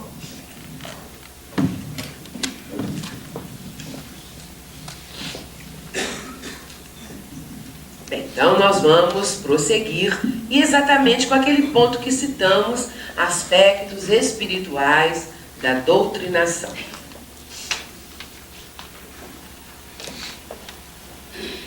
Antes, nós queremos esclarecer que esse trecho aí refere-se à doutrinação que Raul Silva vai realizar. E nesse momento, antes de começar a doutrinação, o instrutor espiritual está apresentando Raul Silva, que é um dirigente e é também um doutrinador. E Raul Silva está ali para exercer a sua função. E vejamos como o mentor espiritual vai graduar o seu pensamento, como Raul vai entrar em sintonia com ele. E vamos nos lembrar também de uma coisa muito interessante. Até poderíamos apagar aí 1 minuto ainda para eu fazer uma explicação antes da gente ler ali tudo. É o seguinte, neste livro, Nos Domínios da Mediunidade, no capítulo 2, André Luiz vai ser apresentado a um aparelhinho muito interessante que ele vai descrever para nós, que é o psicoscópio. O que é o psicoscópio?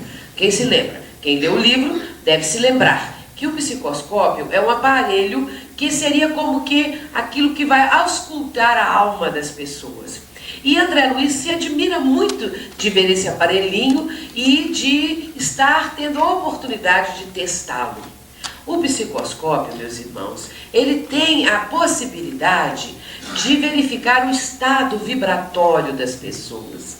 Eu costumo, depois que nós estudamos isso lá no nosso grupo, quando o grupo está meio agitado, dizer para as pessoas, olha o psicoscópio, porque às vezes tem alguém aí usando o psicoscópio. Vamos prestar atenção, porque a gente se esquece que a espiritualidade está presente e que eles estão ali assistindo tudo, não é? Então, o psicoscópio, ele é usado, e André Luiz o utilizou, para verificar o potencial de irradiação, o potencial, inclusive, moral, espiritual dos integrantes do grupo. E ele, o André Luiz, quando colocou, como uns óculos, o André Luiz, quando colocou o psicoscópio, ele viu uma coisa muito diferente, porque ele notou que a mesa em torno da qual todos ali estavam, inclusive eram 10 pessoas, ele notou que aquelas 10 pessoas, a cabeça de cada um era um foco de luz, estavam todos concentrados e formavam um colar com luz, com irradiação, e a mesa tornou-se uma coisa assim escura, em torno da qual este colar, esses focos brilhantes estavam formando esse cordão maravilhoso.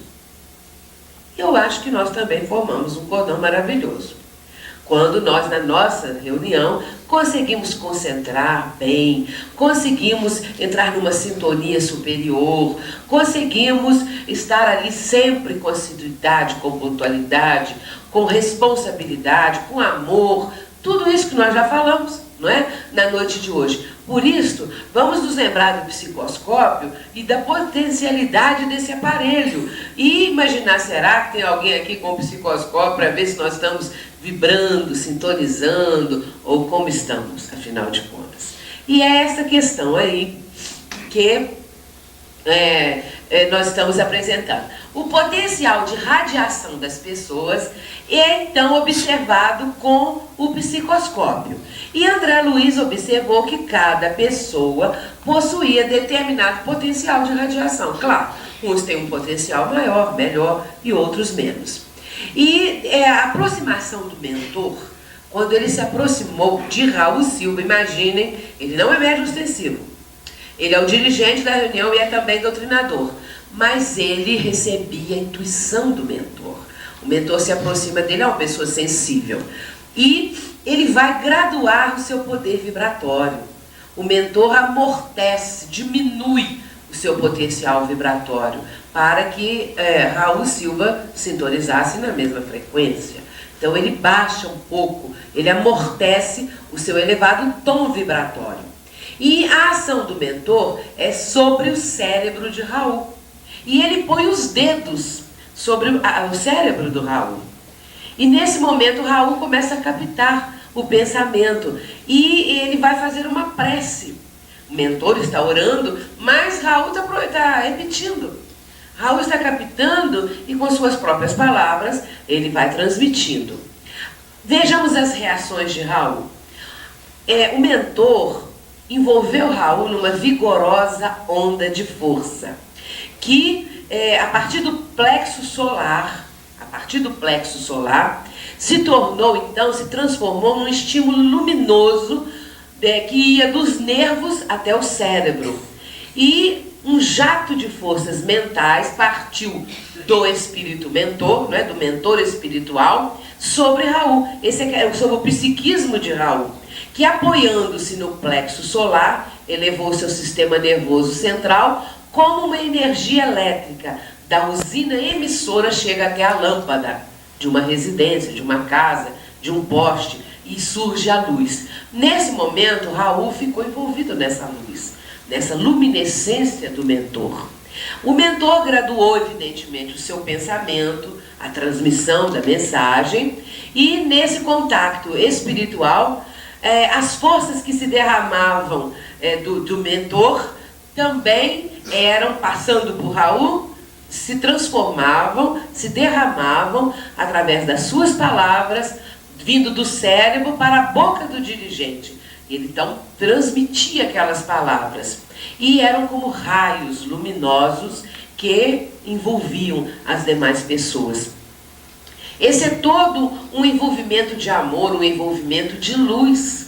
E por que não acontece conosco? Acontece sim, mas nós não temos a ciência disso, a consciência de que isso está acontecendo. Quando a reunião é bem orientada, quando as pessoas estão no seu firme propósito de conseguir aprimorar cada vez mais a qualidade da reunião, quando há honestidade de propósitos, verdade, amor, inclusive também a pessoa está ali num processo de doação, doação essa que lhe exigiu sacrifícios.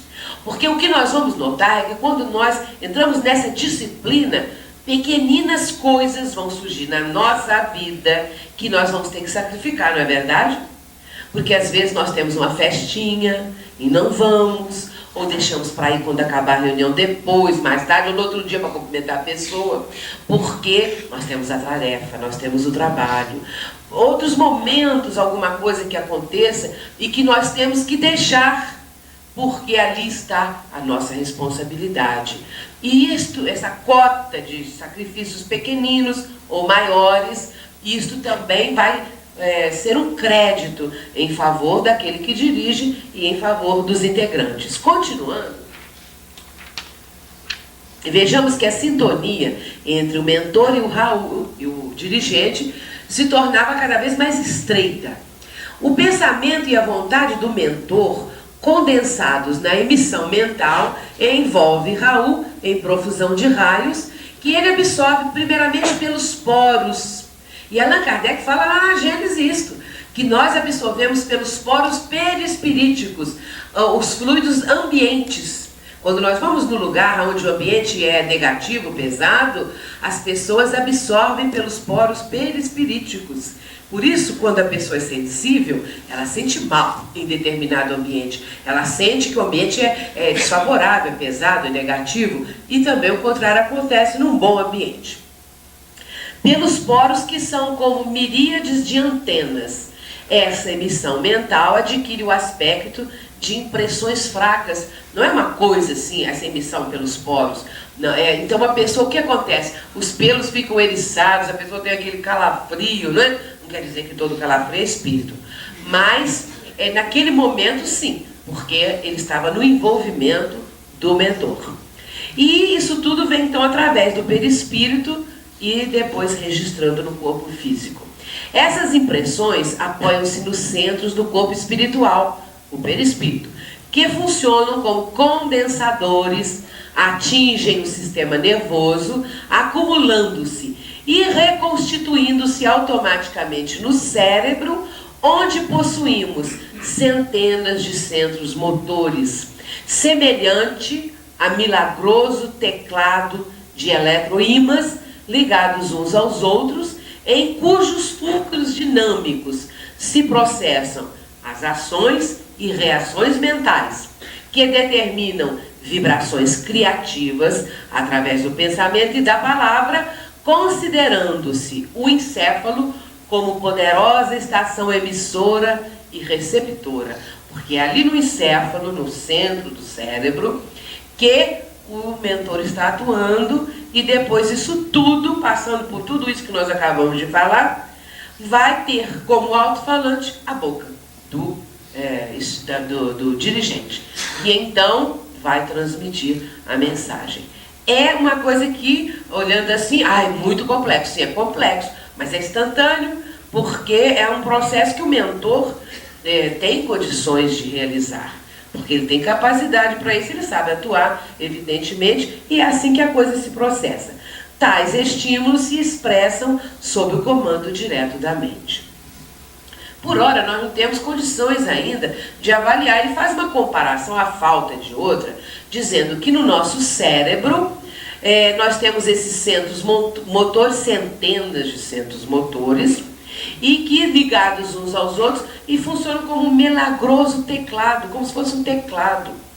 Nós não vamos pensar no teclado de um piano, não é? A gente pensa, um teclado que hoje existe aí, né, que a gente vê aí nos conjuntos, nas bandas e tudo mais, dá uma ideia, porque a falta de outra explicação, eles não têm às vezes termos, uma terminologia adequada para dizer aquilo que é espiritual ao nosso nível físico, né? Então, neste caso, nós temos aí a transmissão da mensagem sem que Raul atuasse como médio de incorporação, mas é médio de intuição, de captação, por essa sensibilidade que ele apresenta. Bem, nesse caso agora, que nós vamos apresentar, é exatamente aquela parte que veio uma pergunta aqui. Como é que funciona essa questão de um painel fluídico, de uma cena que o espírito começa a vislumbrar? Nesse caso aí, o caso do condensador ectoplásmico, Raul vai doutrinar o espírito Libório. Libório se comunica, logo para frente ali, depois desse capítulo 2 do psicoscópio e o 3 dessa apresentação de Raul, mais para frente um pouquinho há uma comunicação de um espírito, Libório, e Raul vai começar a conversar com ele, e em determinado momento, ele faz uma prece, inclusive o Raul, em determinado momento, o mentor espiritual faz um sinal para espíritos que são colaboradores da tarefa, e eles trazem um aparelho. E é esse aparelho que nós estamos narrando. A peça que eles trouxeram, um aparelho, era como uma tela de gaze tenuíssima, com dispositivos especiais, tinha 1 metro quadrado a dimensão desta peça, desse aparelho. E André Luiz ficou observando com muito interesse e com muita curiosidade. Imediatamente, esta espécie de tela que foi trazida por esses espíritos, o mentor tinha uma pequenina chave. Olha que interessante. E foi a um determinado ponto desse aparelho e ligou isso, a chave. E imediatamente o tecido cobriu-se de leve massa fluídica, branquicenta e vibrátil. E ali começou a surgir toda uma cena, ou começaram a surgir cenas do passado do comunicante. Mas é interessante que era o próprio comunicante que oferecia as cenas, que fornecia o material. O material, no caso, porque ele trazia isso arquivado nele, não é? Na sua memória. E isso tudo nos seus arquivos, não é? E isso tudo começou, vamos dizer assim, a exudar do seu psiquismo e foi cobrindo aquela tela. E nesse momento ele começou a ver cenas do seu passado.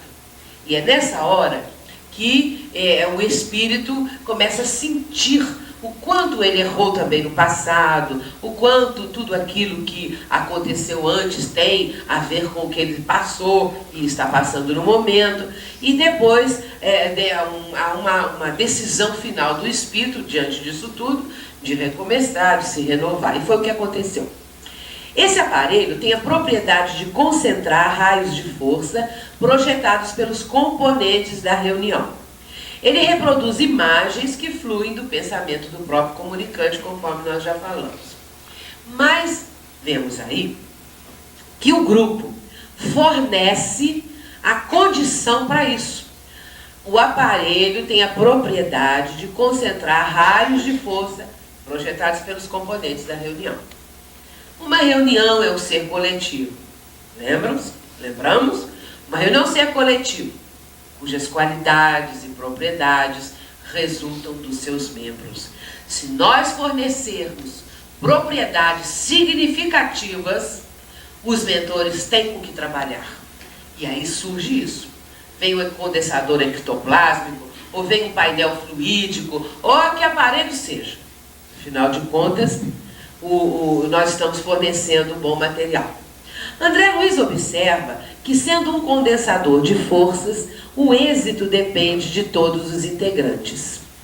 E o mentor diz o seguinte: pessoas que exteriorizem sentimentos menos dignos, equivalentes a princípios envenenados, nascidos das viciações de variada espécie, perturbam as atividades dessa natureza, porquanto arrojam no condensador as sombras de que se fazem veículo, prejudicando a eficiência da Assembleia e impedindo a visão perfeita da tela por parte da entidade necessitada de compreensão e de luz.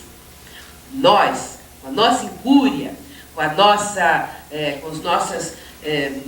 nossa insensatez, com a nossa invigilância, podemos tisnar esta tela, podemos prejudicar esse trabalho, podemos oferecer uma cota de sombras que venham a prejudicar a nitidez da tela e prejudicar o espírito que está ali, porque ele não vai ter uma visão completa, nítida, daquilo que ele precisa ver.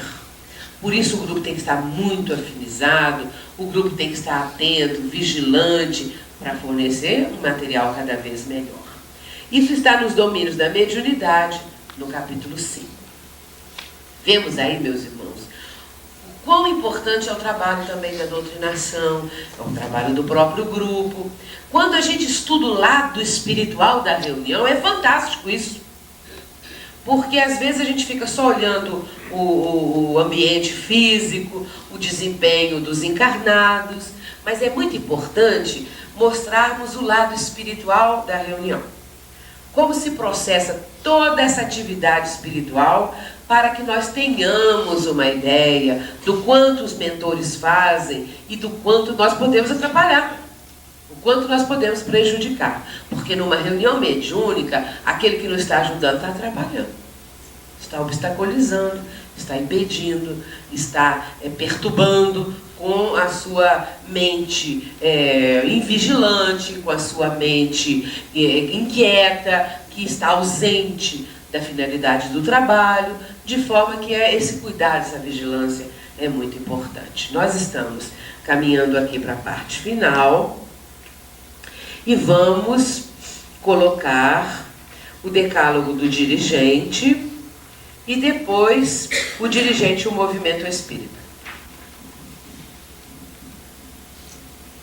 Esse decálogo do dirigente é de André Luiz, está no livro Conduta Espírita, no capítulo 3. Primeiro, ser atencioso, sereno e compreensivo no trato com os enfermos, encarnados e desencarnados.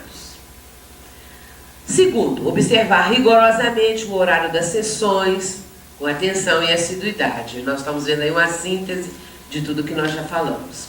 Aliar a humildade à energia com relação à disciplina e na execução de suas tarefas. 4. O 4 é muito interessante, nós ainda não falamos nisso. Interdizer a participação de portadores de mediunidade em desequilíbrio, ajudando-os discretamente no reajuste. Quando o médium extrapola, quando o médium está desequilibrado, há necessidade de que o dirigente tenha uma firmeza nessa hora. É aquilo que nós falamos. O dirigente pode chegar e deve, perto do médium, dizer: dona fulano, seu fulano, controle um pouco mais, e depois, discretamente, conversar com aquela pessoa. Olha, você notou que aconteceu isso, aquilo, durante a comunicação, que você falou uma palavra, ou que deu um murro na mesa, quer dizer, extrapolou, não é? Aquilo que é possível nós deixarmos para que a sensibilidade mediúnica, afinal de contas, se expanda. Eu costumo dizer que o médium não é estátua, eu já falei isso aqui hoje, e realmente o médium tem condições de exteriorizar a dor do espírito, gesticular. O médium não precisa ficar o tempo todo com as mãos pousadas sobre a mesa sem mexer. Porque se ficar assim vai dar câmbio, vai dar dormência, essas coisas todas. Então, o espírito que está chorando e tal, o médium pode perfeitamente gesticular algum tipo de coisa Porque eu cito sempre o caso do espírito que ateou fogo às vestes, suicidou desse jeito trágico e chega na reunião ainda sentindo aquilo tudo, e aí sentindo que ainda está em chamas e tentando apagar, e se o médium tiver esse controle terrível, ele vai dizer: estou pegando fogo. Ao passo que se o médium deixar uma expansão maior, o espírito pode mostrar que está tentando apagar as chamas e que está vivendo aquela angústia daquele drama. Agora, se houver essa contenção, ele não vai ter condição de exteriorizar. E isso, para o médium, exige um esforço terrível. Exige um esforço danado. Então, não é também o médium extrapolar e deixar tudo livre, que aí a passividade seria num grau muito descuidado, mas também não se transformar numa estátua e nem num tipo de comunicação pasteurizada, né? Precisa ter cuidado com isso. 5. Colaborar para que não se criem situações constrangedoras para os integrantes do grupo mediúnico.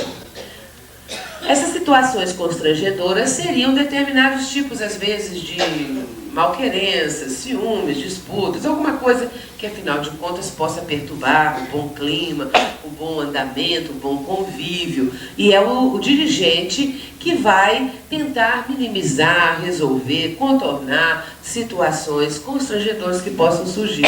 Alguém que falou mal do outro e que de repente o outro soube, ou então que não falou, mas alguém fez uma fofoca lá fora, e essas coisas são terríveis. E nós sabemos que uma fofoca derruba um centro espírita, né? Que o disse-me-disse, aquela conversinha que vai para lá e vem para cá, pode realmente arruinar muito trabalho. Muito trabalho que estava indo bem. Impedir sem alarde a presença de pessoas estranhas ao serviço mediúnico, encaminhando-as ao tratamento adequado. Porque às vezes chega na casa espírita, nós estamos ali com a reunião, é o dia da reunião, não tem, vamos dizer, outra atividade na casa. E de repente vem uma pessoa e está, por exemplo, alcoolizada, ou está querendo entrar, querendo participar, querendo alguma coisa. Então sempre a gente tem alguém que vai lá fora, atende essa pessoa, conversa e tudo mais. Isso antes de começar o trabalho, porque depois a gente fecha, não é? A gente fecha a porta, mas já houve uma vez que aconteceu a pessoa ficar batendo muito na porta e pedindo para entrar lá na porta de entrada. Então essas coisas às vezes ocorrem porque são pessoas às vezes que estão sendo instrumentos da perturbação, mas aí nós temos que ter aquele dirigente atencioso, hábil, e aquela pessoa que possa ir fazer o atendimento, minimizar e resolver a situação. Desaprovar o emprego de rituais ou símbolos de qualquer natureza nas reuniões, assegurando a pureza e a simplicidade da prática do espiritismo. Isso é claro, não é?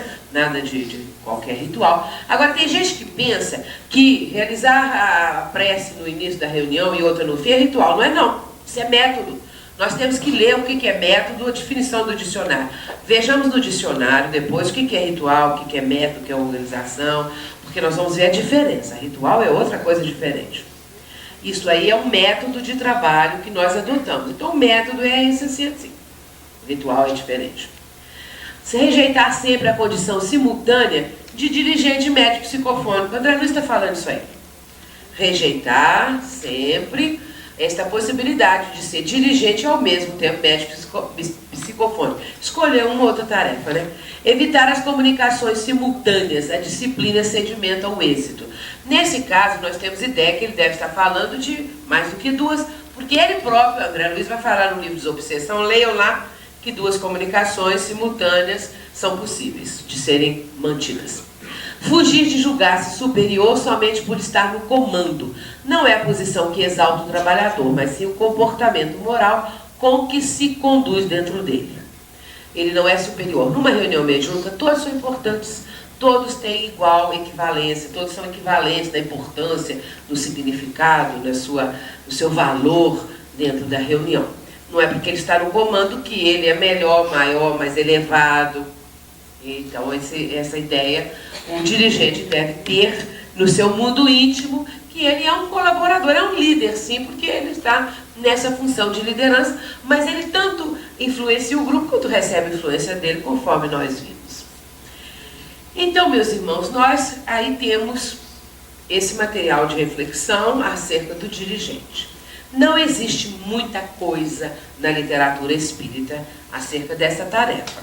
Nós pensamos o maior número que conseguimos. Podem ter aí outros textos e tal, nós escolhemos aqueles que nos pareceram assim os mais oportunos, os mais significativos. Mas nós vamos fazer uma reflexão também acerca do que diz Allan Kardec a respeito de grupos, a respeito da doutrina espírita, que é importante para nós ouvirmos o nosso mestre.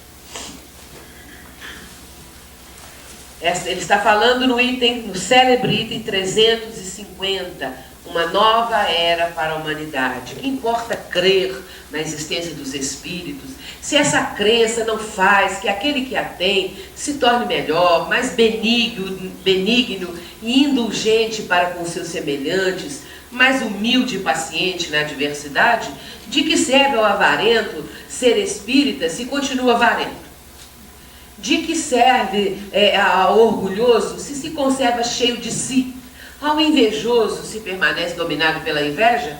Assim, poderiam todos os homens acreditar na manifestação dos espíritos e a humanidade prosseguir estacionária. A bandeira que desfraldamos bem alto é do espiritismo cristão e humanitário, em torno da qual já temos a ventura de ver em todas as partes do globo congregados tantos homens, por compreenderem que aí é que está a âncora da salvação, a salvaguarda da ordem pública, o sinal de uma nova era para a humanidade. De que serve ao avarento ser espírita, se ele continua avarento? Ao orgulhoso, se ele prossegue cheio de si? E ao invejoso, se ele continua dominado pela inveja? Assim poderiam todos os homens acreditar na manifestação dos espíritos e a humanidade ficar estacionária, permanecer estacionária. Porque o que Kardec está nos passando é a mensagem da transformação moral, da mudança. Se nós acreditamos nos espíritos, nós acreditamos e aceitamos e professamos a doutrina espírita, nós temos que mudar. Nós temos que fazer a nossa transformação moral, porque esta sim é a condição sine qua non para que se consiga ver o verdadeiro espírita. Aquele verdadeiro espírita é o que está realizando a sua transformação moral, que não é num dia, que não é num mês, que não é num ano. É a vida toda e além da vida. Além desta vida, nós vamos continuar o processo da nossa transformação, da nossa melhoria, que é o caminho da felicidade. Porque nós somos infelizes porque temos muitas imperfeições e porque nos afastamos da divina lei. O homem só é feliz quando está de acordo com a lei divina, está lá na questão 814 de O Livro dos Espíritos, da lei divina ou natural. O homem só é infeliz quando ele se afasta da lei natural, da lei divina. E é esta a razão da nossa infelicidade.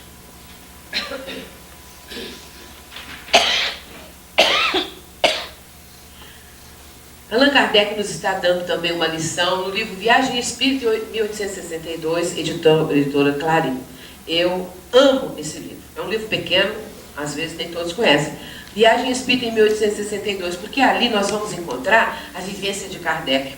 É nesse livro que ele vai mostrar como ele se conduzia diante disso, diante daquilo, diante dos problemas. Aí ele fala lá assim, pode-se ter inimigo, mas não se deve ser inimigo de ninguém. Ele tinha inimigos que não gostavam dele, mas ele não era inimigo de ninguém. E é sobre isso que ele está falando aí. Se todas as pessoas decidissem se colocar por um instante sequer em uma posição extraterrena e ver as coisas um pouco mais do alto, compreenderiam bem a puerilidade de quanto as preocupa e não se espantariam com a pouca importância que a tudo isto dão os verdadeiros espíritas. É que o espiritismo abre horizontes tão vastos que a vida corporal, curta e efêmera, se apaga com todas as suas vaidades, as suas pequenas intrigas, ante o infinito da vida espiritual. Precisa mais que isso. Para nós termos uma ideia do que nos compete, tudo isso que a gente hoje está aí com pequenas, como diz Emmanuel, as tricas do farisaísmo, por qualquer coisa nós estamos nos pegando, por qualquer coisa nós estamos em antagonismo com as outras casas espíritas, com os outros grupos, com as pessoas umas com as outras.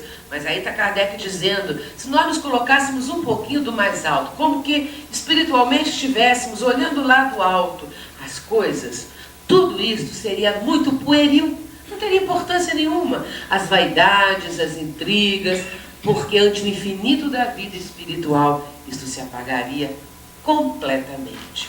Esta é a mensagem que o Mestre Leonês nos dá a todos os momentos.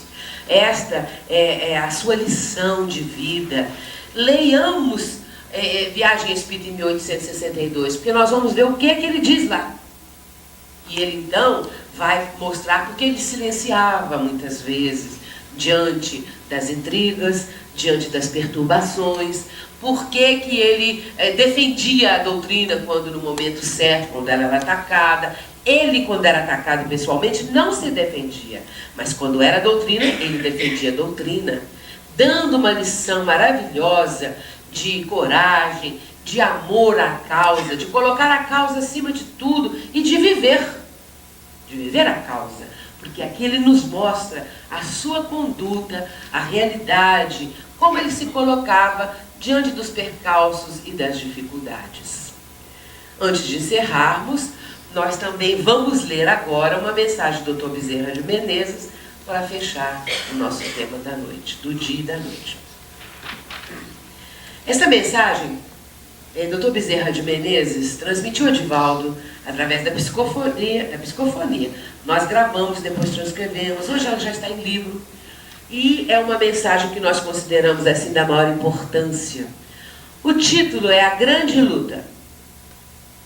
Meus filhos, estamos na grande luta. Não consideremos fortuito este momento que o acaso parece ter engendrado. Estamos convidados a espalhar, a ampliar as fronteiras do reino de Deus, mas não creiam que a tarefa seja muito fácil. Crucificados, os discípulos do Mestre, verdadeiramente leais, prosseguem em traves invisíveis. Ontem eram a arena, o madeiro, o cárcere, o exílio forçado, as labaredas, o degredo, o abandono dos afetos mais caros. Mas hoje também é assim. Degredos e exílios íntimos, abandono, soledade, sofrimento, perseguição nesse intercâmbio dos dois mundos em litígio, em que as forças da loucura e da insensatez se aglutinam para apagar da história o nome do Mestre, induzindo cristãos desatentos a estados patológicos irreversíveis por enquanto, deixando as marcas purulentas da má conduta e tisnando o nome do ideal que abraçam. Estamos convocados a prosseguir. Cada um de nós é convidado a contribuir com uma cota que não pode ser menosprezada.